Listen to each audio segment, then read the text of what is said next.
ঠিক আছে। আরে এটা কে? এটা হলো আমার বান্ধবী লিলি, এই শহরে জব করতে এসেছে, তাই তো আমাদের বাড়িতে উঠছে।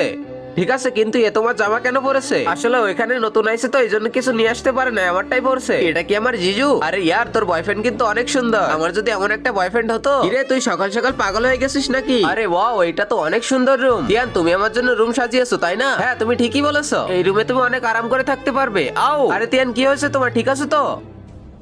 আরে না না, আমি ঠিক আছি, কিছু করতে হবে না। অ্যানি, তুমি এটা খেয়ে দেখো, এটা অনেক মজার।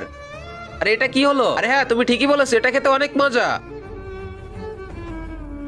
চল বোন, অনেক হয়েছে, ব্যাগ গোছার, এখান থেকে বের হয়ে যা। আরে কি হয়েছে আবার? আরে দেখো না তিয়ানি, অ্যানি তো আমাকে বাড়ি থেকে চলে যাইতে বলতেছে। আসলে আমি এর জন্য বাড়ি দেখেছি, আর ওই বাড়িটা অফিসের পাশে। অ্যানি, আমি একা থাকতে পারবো না, আমার ভূতের অনেক ভয়। ঠিক আছে, আমি তোমাকে থাকতে দিতে পারি, কিন্তু তোমার যোগ্যতার ভিতরে থাকবে। আর আগে মহান আল্লাহকে তুমি ভালোবাসলে লাইক এন্ড সাবস্ক্রাইব করে দাও, আর পার্ট 2 দেখতে চাইলে অবশ্যই কমেন্টে পার্ট 2 লিখো।